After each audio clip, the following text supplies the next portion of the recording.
mau 18 boleh, yang penting tidak boleh dari 20 SKS.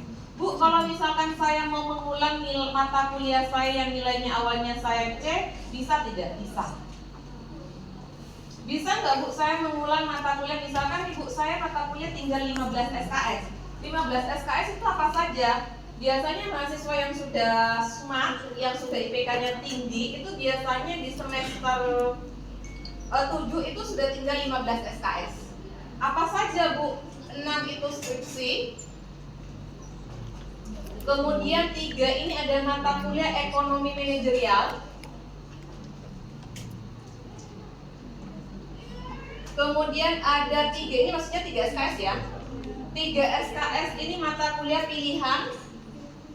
pilihan konsentrasi. Kemudian 3 ini biasanya KKN. Ini mahasiswa yang sudah smart. Tetapi ada juga mahasiswa yang kemarin mengkonversi KKN ini ke mata kuliah saat MBKM STA magang ya. Oke, bisa teman-teman dihitung sendiri. Nah, di sini Bu, ini kan totalnya hanya 15, sedangkan di situ itu 20.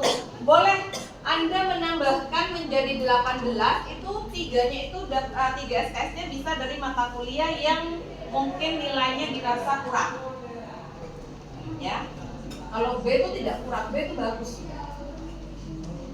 Mungkin C atau C+, begitu ya.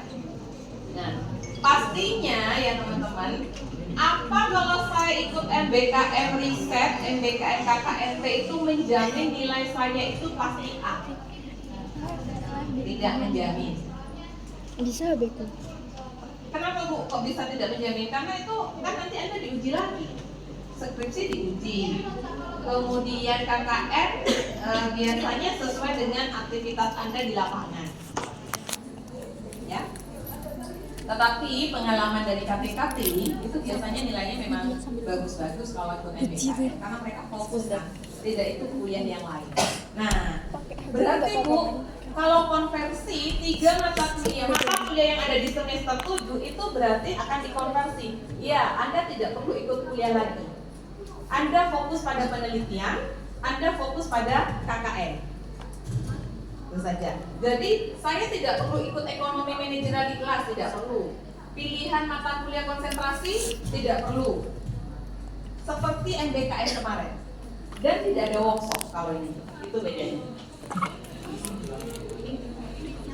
Ada workshop itu kita yang buat ya, menentukan kelas, nilai, sampai sekarang dosen-dosen belum ada yang, masih ada beberapa dosen yang belum nyetor ada workshop. Oke, sudah jelas? Jelas. Kemudian ketentuan lainnya dari LPPM, kalau Anda lolos dari MBKM Riset LPPM berarti ketentuan Anda mengikuti LPPM, seperti mahasiswa harus menyiapkan proposal, kemudian akan direview, kemudian akan diinformasikan lolos atau tidak. Tapi rata-rata kalau sudah sesuai tahapan LPPM, Anda akan lolos begitu ya. Kemudian nanti ada yang namanya laporan kemajuan. Terus nanti ada yang namanya laporan akhir dan dipresentasikan. Nah, itu yang ketentuan lainnya mengikuti dari LPPM. Anda tidak perlu ikut ujian proposal. Tidak ada ujian proposal. Karena apa? Karena Anda sudah direview oleh LPPM. Begitu. Paham sampai di sini? Kemudian karena banyaknya proposal dosen yang tidak diterima dan ada beberapa dosen yang mengeluh kepada kami, saya sudah merekrut mahasiswa ya katanya. Ada yang 4, ada yang 3, saya sendiri juga begitu. Akhirnya kita putuskan, Pak Fatal itu memutuskan juga bahwa kasihan juga mahasiswa ya, kalau misalkan keinginannya tidak direalisasi seperti itu. Dan jumlah mahasiswa yang ikut MBKM itu kan juga mendukung IKU kita. Nah, indikator kinerja utama. Sehingga kita buka untuk persyaratan MBKM Riset Mandiri. Riset Mandiri ini terlepas dari LPPM, berarti prodi yang benar-benar melakukan. Tetapi bedanya kalau yang tadi yang LPPM dosennya dapat hibah, pendanaan. Kalau yang ini dosennya tidak dapat hibah, tidak dapat pendanaan. Jadi teman-teman tidak berhak atau tidak ada kemungkinan teman-teman tidak akan mendapatkan uang transport, uang bantuan untuk submit jurnal, untuk biaya jurnal. Nah, kalau LPPN, kalau mengikuti MBKM Riset LPPN, teman-teman itu kalau beruntung dosennya itu baik sekali, itu teman-teman akan dikasih uang transport ketika ke lapangan. Teman-teman juga akan dibantu biaya publikasi meskipun tidak penuh, seperti itu. Ya, itu kalau dosennya saya. Tapi ada beberapa dosen yang memang juga seperti itu ya, ngasih uang transport dan juga ngasih sebagian uang jurnal. Separuh lah, paling nggak kalau biayanya 700 berarti dosen biasanya 350 seperti itu. Biasanya begitu. Satu orang, satu mahasiswa. Tetapi selain itu Anda juga dapat uang transport dari sini ke tempat Anda penelitian, ngambil data. Nah, kalau yang mandiri itu bagaimana, Bu? Kalau yang mandiri itu karena dosennya tidak ada hibah, nah itu tergantung dari kebaikan dosen dan tergantung dari kebaikan dan amal kalian. Gitu kan? Kalau kalian amalnya bagus, dosennya dikirimi Fatihah terus, saya rasa itu nanti adalah uang payah untuk uang transport begitu. Gitu ya? Iya, Ibu. Kemudian di sini sama untuk persyaratan jumlah mahasiswa. Yang jelas dosen-dosen yang tidak diterima seperti saya, proposal saya itu sudah proposal GR. Jadi kalau Anda mau daftar ke dosen, rata-rata dosen itu sudah GR semua. PP itu sudah gak ada. Ya, PP itu sudah gak ada. Rata-rata dosennya saya, Pak Boy, Bu Pur, kemudian Bu Yustin, Bu Eva, siapa lagi ya? Pak Pribanus, Prof. Pribanus, kemudian Pak Saki juga tidak diterima, itu semuanya GR. Jadi punya jatah satu dosen 2 mahasiswa. Tapi tergantung lagi dosennya mau nggak melakukan penelitian mandiri. Gitu ya. Kemudian jumlah, nah ini yang berbeda. Jumlah SKS lulusnya kalau mahasiswa minimal 128. Kalau yang tadi 126. Kalau yang ini kita tinggikan lagi, naikkan lagi karena apa? Karena ini ada seleksi. Nah, yang benar-benar serius mahasiswanya yang dipilih. Kemudian publikasi sama, tidak ada perbedaan. Rekognisi sama, rekognisinya. Kalau Anda mengikuti ini sama dengan yang tadi, tidak perlu masuk kelas teman-teman. Anda fokus di lapangan, Anda fokus di tempat KKN kalau ikut KKN. Kemudian konversi MBKM Riset pada skripsi tetap mengikuti prosedur ujian skripsi sama. Nah, ketentuan dan prosedur lainnya ini yang menentukan adalah prodi. Nah, seperti ini ketentuannya. Kemarin sudah saya jelaskan ya. Jadi mahasiswa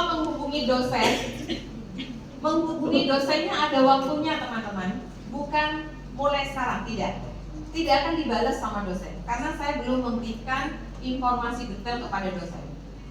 Ya.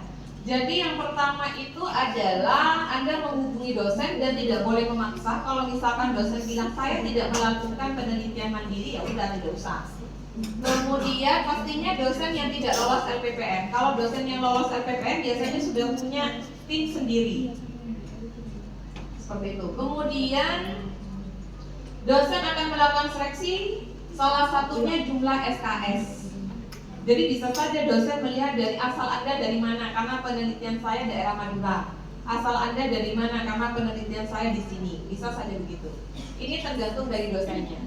Kemudian setelah dosen melakukan seleksi, maka dosen yang akan mengisi link yang akan dibagikan oleh jurusan, bukan mahasiswa, tetapi dosennya. Sehingga saya punya rekapan dosen, saya punya tim 2 mahasiswa mandiri atau LPPM seperti itu. Kemudian jika dinyatakan lolos, mahasiswa akan segera membuat proposal penelitian dan dipresentasikan di depan dosen dan penguji. Nah, ini yang berbeda dari LPPN. Kalau LPPN yang melakukan itu adalah tim LPPN, kalau mandiri adalah kita. Tetapi teman-teman tidak perlu khawatir, ini sama halnya dengan ujian proposal seperti itu.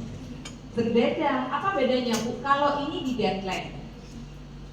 Kalau ini saya kasih waktu dalam waktu 1 minggu, saya jadwalkan mahasiswa-mahasiswa yang saya sudah punya datanya untuk segera melakukan ujian. Nah, pengujinya ini akan menjadi penguji 1 di ujian skripsi nanti. Kalau skripsi bagaimana Bu? Kalau skripsi Anda mau ujian proposal itu tidak dijadwalkan, tergantung mahasiswa. Kalau mahasiswanya cepat melakukan, mau segera selesai, biasanya 1 bulan sudah ujian proposal. Ada yang sampai 3 bulan baru ujian proposal. Ada yang sampai 4 bulan baru ujian proposal. Boleh, boleh. Tetapi nanti dampaknya pada bisa nggak Anda ikut ujian skripsinya? Karena ada batasan untuk mengikuti ujian skripsi. Jadi untuk mengikuti ujian, saya jelaskannya loncat-loncat ya. Jadi untuk mengikuti ujian skripsi itu salah satunya adalah Anda sudah melakukan ujian proposal 1,5 bulan dari ujian skripsi diadakan. Begitu, ya. Kalau misalkan Anda terlena dengan proposal Anda, ya udah nggak apa-apa, ujian skripsinya semester depannya. Gitu. Nah, ini yang membedakan. Kalau riset mandiri Anda harus segera selesai. Kenapa harus segera selesai? Karena ada luaran, Anda harus mensubmit nantinya artikel Anda kepada jurnal. Dan itu kan membutuhkan waktu. Biasanya mahasiswa ikut MBKM itu bulan September itu sudah selesai, tinggal mensubmit artikel. Itu bedanya. Kalau mahasiswa yang skripsi reguler karena tidak ada tekanan, los aja, kapan saja saya siap, kan begitu kan? Nah, itu bedanya di sini. Kemudian bedanya lagi kalau di sini Anda tidak perlu masuk ke dalam kelas kan, kalau MBKM. Anda bisa fokus ke penelitian. Dan dosennya akan intens membimbing. Kenapa Bu? Karena dosen kan butuh data Anda. Nanti biasanya mahasiswa yang akan ngambil data ke lapangan.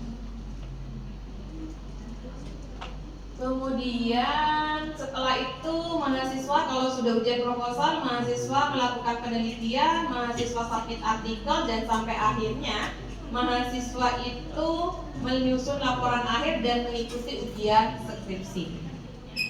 Untuk proposal dan laporan akhirnya seperti apa? Mengikuti buku pedoman 2023. Kalau LPPM, Anda harus buat laporan sesuai pedoman LPPM. Kemudian setelah itu Anda harus menyesuaikan dengan buku pedoman CA. Itu kalau LPPM. Ada sisi positif dan ada sisi negatifnya sih. Pilihan ada di Anda ya, mau ikut yang mana saja. Kalau saya mau ikut kuliah reguler, Ibu bagaimana? Ya udah, kalau kuliah reguler Anda bisa mengambil skripsi di semester 7 dengan jumlah SKS minimal 129. Kalau Anda SKS-nya sudah mencapai 129, saya sarankan udah ikut skripsi saja. Tetapi, apa saya tetap kuliah Bu seperti biasa? Ya kuliah seperti biasa, Anda kan reguler. Berarti 129 ini Anda mengambil mata kuliah yang belum diambil, seperti skripsi seperti biasa, ekonomi manajerial, pilihan konsentrasi. Ini tetap diikuti di kelas seperti biasa. Begitu, tidak bisa langsung Bu, berarti kalau saya ngambil skripsi saya nggak bisa ikut kelas ya? Tetap ikut kelas. Nah, kalau yang MBKM Anda free, tidak perlu masuk ke kelas.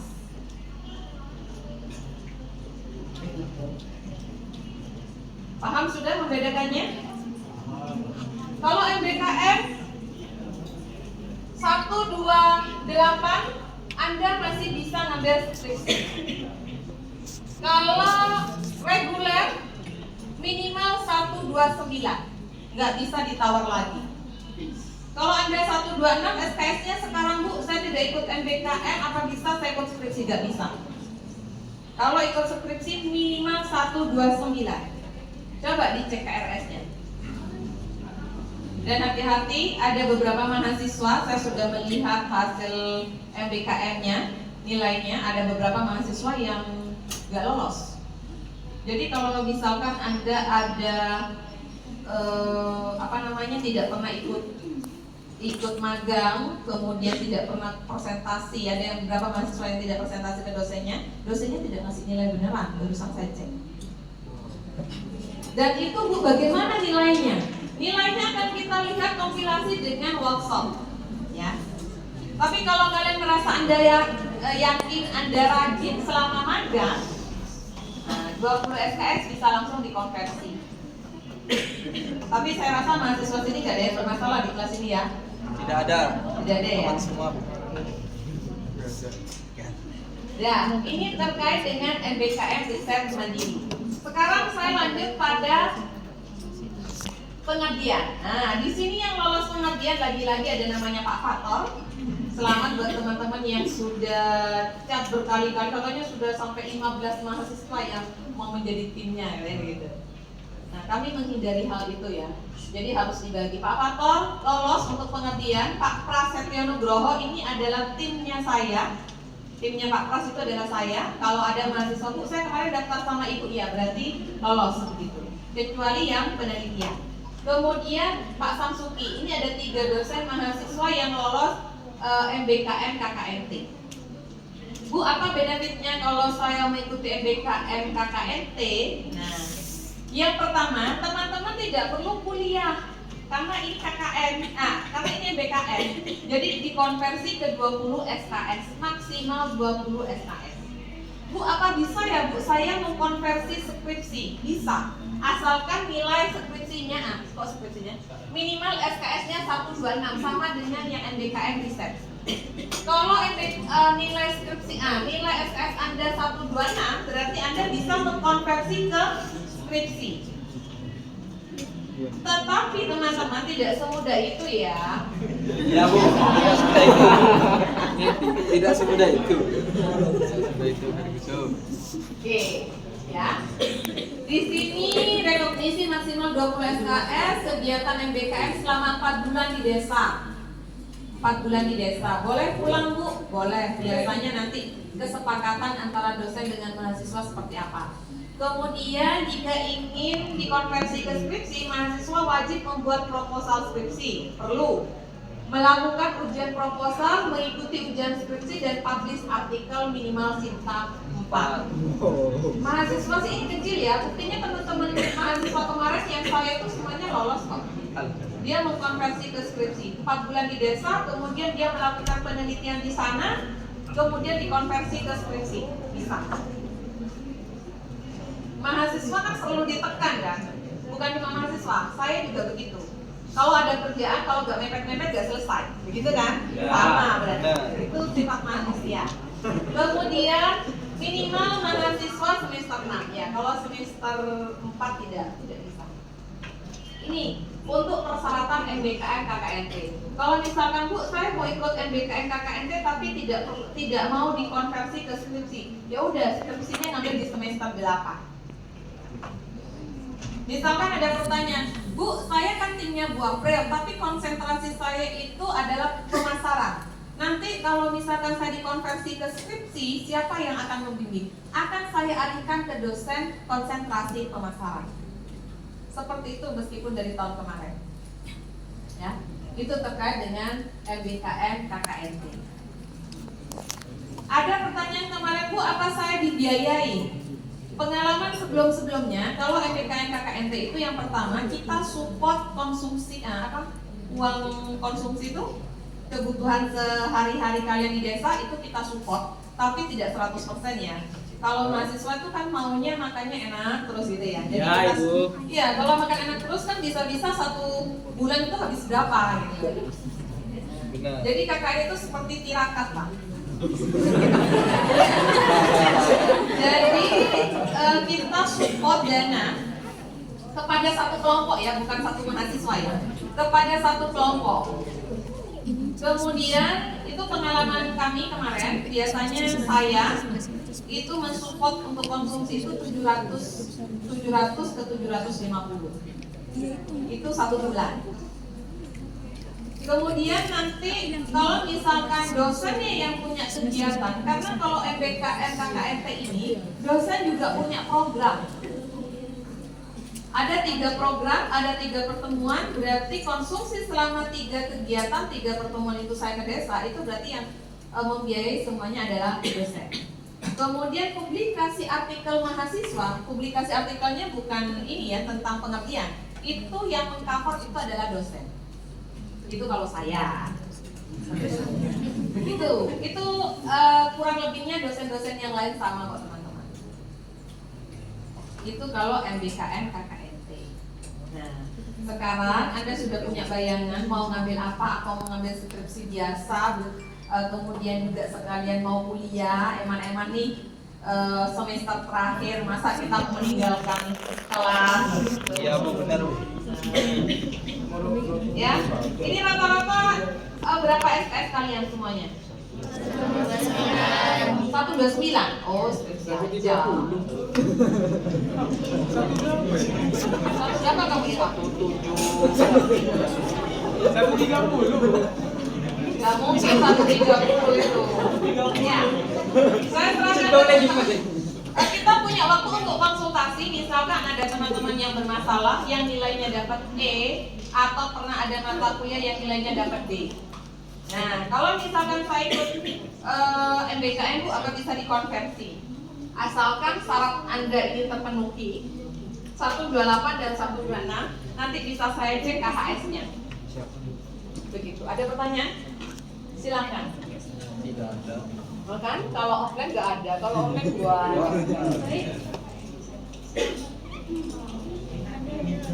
Oh ini ya mata kuliahnya ya. Ini mata kuliah semester Nya tujuh. aktif. Si. Ini nih di Nilai sangku masih aktif.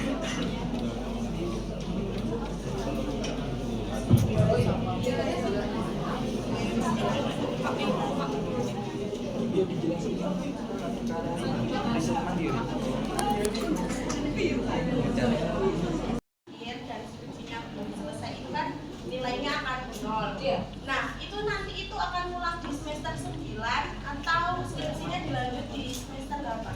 semester 8. Jadi skripsi itu bisa di semester genap, bisa di semester ganjil, sama dengan KKN. KKN ini bisa di semester genap, bisa juga di semester ganjil. Nah, kalau misalkan skripsi Anda ternyata di semester 7 itu tidak selesai karena KKN, berarti nilai skripsinya 0, kemudian Anda ya.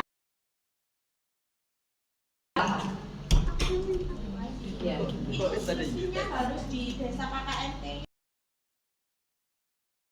Begitu, karena sekalian Anda di desa, Anda mencari data di situ, biar tidak bolak-balik. Terima kasih. Ya.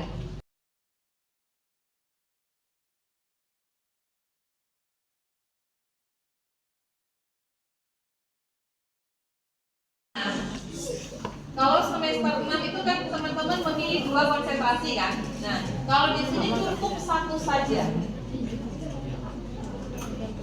Cukup 1 saja yang diambil, yang dipilih. Baik, terima kasih. Ada lagi? Ini.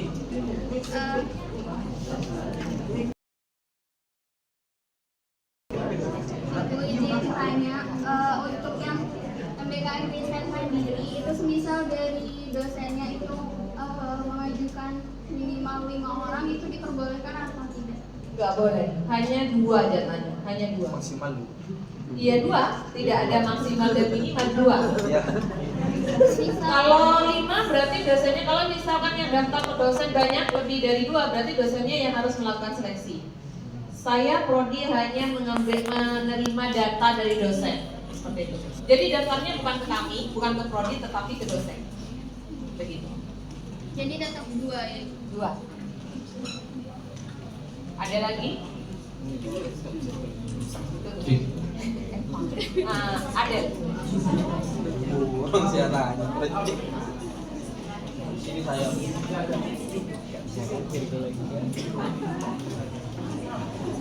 Ingin bertanya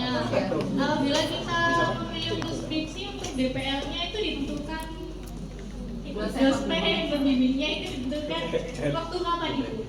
Atau udah yang kemarin-kemarin yang magang. bukan yang ada itunya, Dosen akademik itu.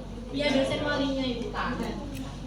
Jadi kalau teman-teman mau skripsi reguler, teman-teman pasti memprogram di Siakat ya. Nanti setelah memprogram di Siakat, Anda akan mengisi link dari Prodi. Anda akan mengisi nama, kemudian judul, kemudian setelah itu, setelah Prodi mendapat rekapan, nanti akan ditentukan dosen pembimbingnya oleh Prodi. Pastinya disesuaikan dengan penelitian dosen selama ini. Misalkan, kalau terkait dengan kinerja keuangan perusahaan ini, misalkan kalau keuangan ya, kalau kinerja keuangan perusahaan itu sama Bu Eva. Kalau misalkan berkaitan dengan literasi, biasanya dengan Pak Faki gitu. Itu biasanya saya sesuaikan dengan penelitian dosen selama ini banyaknya di mana, di bidang apa. Dan jumlahnya itu disesuaikan. Kalau misalkan banyak yang literasi keuangan atau terkait dengan hal-hal yang berkaitan dengan behavior finance, kalau Pak Saki sudah penuh, itu akan dilempar ke dosen-dosen yang lainnya. Yang menentukan Prodi. Mungkin nanti saya akan sebar linknya lebih awal ya teman-teman. Sebar linknya lebih awal, mungkin di awal Agustus akan segera saya sebar link sehingga teman-teman cepat nanti mendapatkan dosen distribusi dosen pembimbing. Ada lagi? Silakan. Oh ini dulu. Ini nih. Ayo Sam. Perkenalkan, saya Nilsa. Mungkin mewakili teman-teman itu pertanyaan yang dimaksud sama riset mandiri itu kayak kita kayak gimana? Kamu telat. Jadi Bukan telat.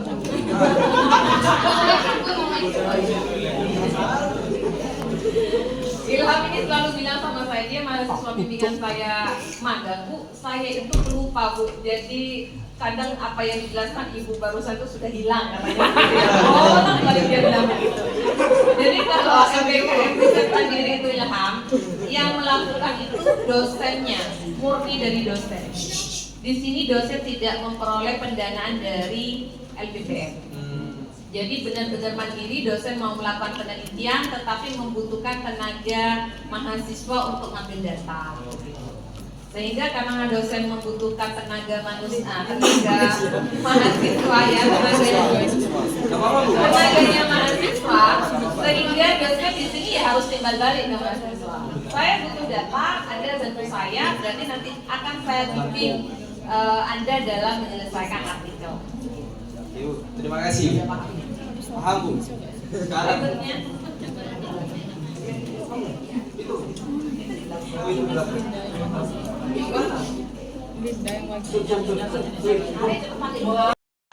Kalau misal KKNT-nya udah selesai, skripsinya belum selesai kan bisa dilanjut di semester 8. Kalau misal di waktu KKNT itu skripsi kita itu sampai di misal Bu ya, misal ke 4. Nah, KKN kan sudah selesai. Otomatis semester 8 program skripsi itu melanjutkan skripsi yang di semester 7 untuk di semester 8 apa di semester 8 itu mulai dari 0 lagi skripsinya.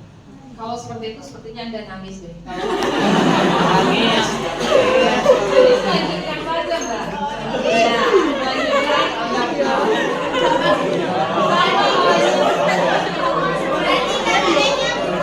Tapi skripsinya aja Bu ya yang 0. Iya, nilai skripsinya 0, kemudian nanti di semester 8 Anda mau program lagi di KMS, kemudian dosen pembimbingnya tetap, Anda tinggal melanjutkan saja, ya. Nah, sama juga halnya mahasiswa yang mengambil skripsi reguler. Skripsi reguler karena terlena masih sibuk dengan mencari latar belakang, paling susah itu kan membuat latar belakang ya. Karena latar belakangnya belum dapatkan hal yang pas gitu ya, akhirnya proposalnya nggak jadi-jadi, akhirnya molor. Nah, sampai pada semester berikutnya, semester 8, berarti Anda tinggal melanjutkan yang semester 7 belum selesai. Begitu. Jadi kalau molor, satu semester belum selesai skripsinya, karena biasanya mahasiswa ini kan idealis ya. Kalau tidak sesuai dengan keinginannya itu biasanya nggak mau kerja gitu ya. Jadi dilanjutkan di semester 8. Segitu. Kalau misalkan sudah 1 tahun, sudah 2 semester Anda belum selesai, semester berikutnya, semester ketiga, itu akan diganti dosen pembimbing dan membuat dari judul awal baru. Iya. Makanya maksimal skripsi itu nggak usah lama-lama, satu semester selesai. Amin, amin. Amin. Amin semua, amin semua. Punya saya itu dari semester 7 di KKN. Oh, masa sih? Nggak tahu sih. Nah, kalau di semester 7 Bu, ini pertanyaan temennya.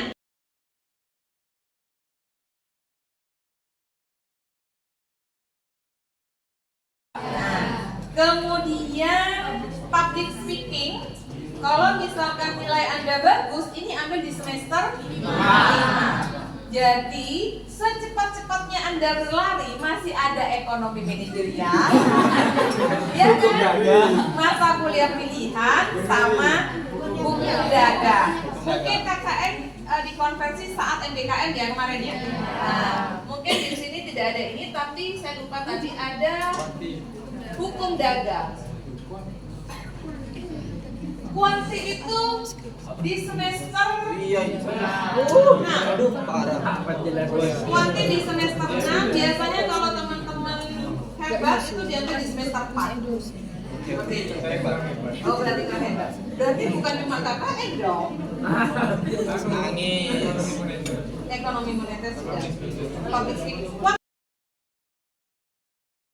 Itu saat MBKM kemarin nggak? Di konversinya BKM. Oh, berarti di sini tinggal KKN. BKM reguler. KKN, Ya, reguler yang masuk. manajerial, pilihan konsentrasi sama hukum dagang. Iya. Banyak berarti 1, Banyak. 2, 3, 4, 12 Banyak. Ya. Berarti Anda tidak bisa ikut MBKM. Tapi kalau SKS ya 1 bulan. Oh, maksudnya tidak bisa ikut MBKM mandiri. Oh. Iya. Nah. Bu ini mau nanya, Bu. Sekitar kita mau nyelesain di semester 7 itu ikut skripsinya juga udah selesai, itu masih bisa lulus 3,5 untuk angkatan yang bulan. Bisa, karena ada informasi tidak bisa lulus 3,5 ya. Nah, itu masih belum ada surat resmi kejelasannya, belum ada. Bisa kok. Kemarin yang tanya siapa gitu. Misal Tapi sebentar, tapi teman-teman yang KIP, teman-teman yang dapat KIP, kalau Anda lulus 3,5 eman-eman.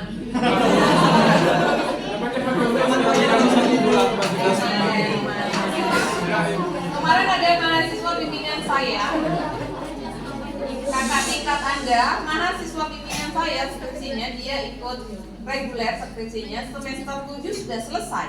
Tetapi dia tidak ikut ujian. Kenapa kok tidak mau ikut ujian? Saya eman-eman ibu katanya, sambil lalu cari pengalaman. Akhirnya dia nggak ujian. Ujiannya barusan di semester 8. Ya nggak apa-apa. Strategi itu bisa digunakan sama kalian. Iya, Bu. berarti kalau ikut skripsi reguler itu masih bisa lulus di 3,5. Yang penting kan SKS-nya 1,29 nih. Itu masih bisa di semester 7-nya atau Semester 7 bisa. Selama saya belum mendapatkan surat tentang mahasiswa harus 4 tahun atau 8 semester. Karena kalau semakin banyak mahasiswa yang lulusnya itu telat, maksudnya kalau lulus Anda 3,5 itu prodi itu diuntungkan. Nilainya IPU-nya itu tinggi. Kalau misalkan Anda tepat waktu 4 tahun, ya bagus juga, tetapi kalau bisa secepatnya. Apalagi kalau ada mahasiswa yang sampai semester 9, 10 itu masalah sekali buat saya. Ada lagi pertanyaan? Oh iya. Silakan, Mbak. Ini saya bertanya, meneruskan yang pertanyaan kemarin yang itu daftar KKNP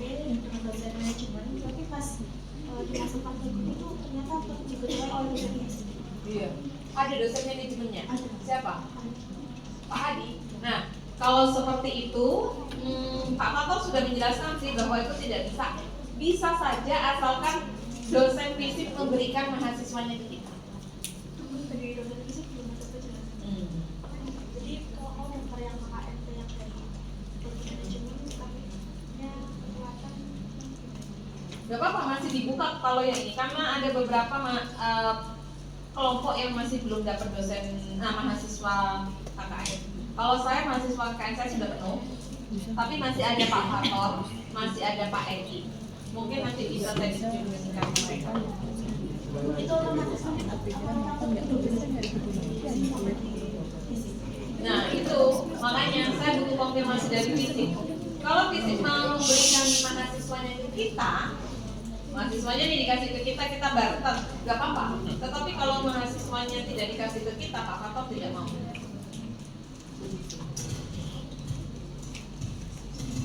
Apalagi kamu mbaknya nanti mau konversi ke skripsi, itu biasanya Pak Fator tahu. Jangankan kasus KKN ya, MBKM riset saja kemarin ada mahasiswa yang ikut dosen EP yang pernah saya ceritakan kemarin, itu di akhirnya mahasiswanya tidak jadi ikut MBKM riset.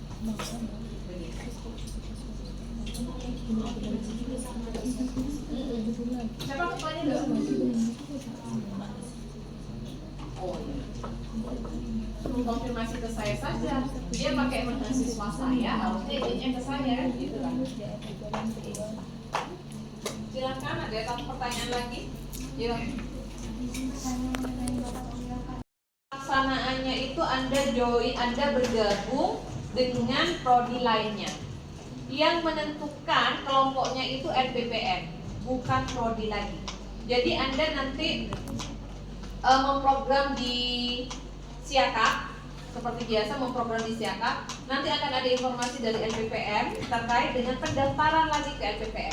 Nah, jangan sampai telat pendaftarannya. Kalau telat seperti mahasiswa semester atas itu karena telat dia nggak bisa ikut meskipun dia sudah memprogram KKN.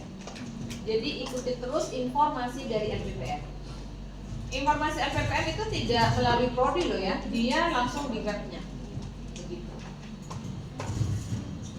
Sudah ya, pelaksanaannya sudah tahu semua kalau KKN reguler itu pelaksanaannya di waktu liburan.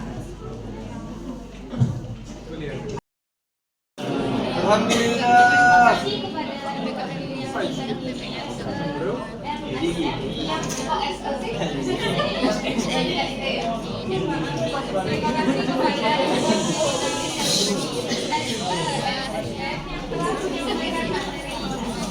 sosialisasi DKM riset dan KKN pada siang hari.